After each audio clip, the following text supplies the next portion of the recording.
Hi, my name is Mohammad Mubashshir, people call me Mobi. और जो मैं अब नज़म आपके सामने पेश करने वाला हूँ वो एक बेटे के जज्बात हैं अपने बाप के लिए। और मैं आपसे दरख्वास्त करता हूँ कि आप मेरे लफ्ज़ों पे जाएं, ना कि मेरे अंदाज़े बयां पे। मेरे जज्बातों को समझने की कोशिश करें। और इसमें कुछ वर्ड्स हैं जिनका मैं आपको पहले मतलब बता देना चाहता हूँ। जैसे कि एक वर्ड है फजर। फजर मतलब वो वक्त जब सूरज उगने वाला है। एक वर्ड है बेलोस। बेलोस मतलब अनकंडीशनल। सो जब ये मतलब I will recite this poem तो you will get to know about these words. और पोएम जो है, जो नज़म है मेरी, वो इस तरह शुरू होती है कि नन्ही सी आंखें और मुड़ी हुई उंगलियां थी, ये बात तब की है जब दुनिया मेरे लिए सोई हुई थी। नन्ही सी आंखें और मुड़ी हुई उंगलियां थी, ये बात तब की है जब दुनिया मेरे लिए सोई हुई थी। नंगे से शरीर पे नया कपड़ा पहनाता था, ईद वीद की समझ न थी पर फिर भी मेरे साथ मनाता था। घर में खाने के वांदे थे पर एफडी में पैसा जुड़ रहा था, और उसके खुद के सपने अधूरे थे पर मेरे लिए बुन रहा था। ये बात तब की थी जब दुनिया मेरे लिए सोई हुई थी। वक्त कटा, साल बढ़ा, पर तब भी सब अनजान था, मैं फिर भी उसकी जान था। बिस्तर को गीला करना हो या फिर रातों को रोना, एक बाप ही था जिससे छीना मैंने उसका सोना था। सुबह फजर तक गोदों में खिलाता, झूलों में हिलाता, फिर दिन में कमाता, शाम में चला आता, कभी खुद से परेशान, कभी दुनिया का सताया था। एक बाप ही था जिसने मुझे रोते हुए हंसाया था। अल्फाजों से तो गूंगा था मैं, पर वो मेरे इशारे समझ रहा था। मैं खुद इस बात से हैरान हूं आज कि कल वो मुझे किस तरह पढ़ रहा था।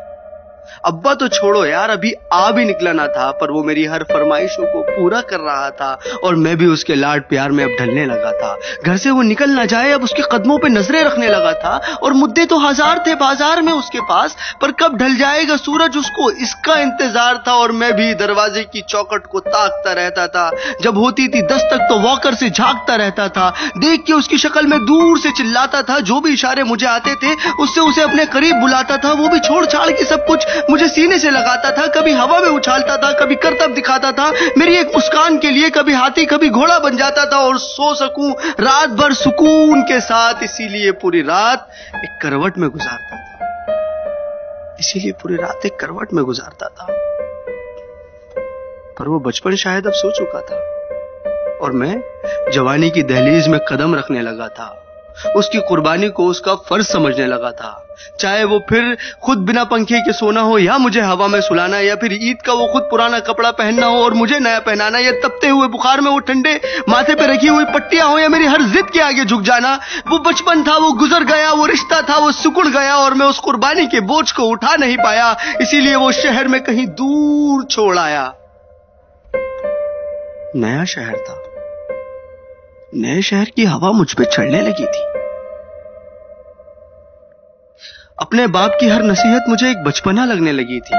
काम जो मिल गया था, पैसा जो आने लगा था, क्या जरूरत है बाप को, ये सोच मुझ में पलने लगी थी। और उधर मेरा बाप बेचैन था मेरी याद में कि कुछ रोज तो घर आ जा बेटा, बस यही था उसकी फरियाद में।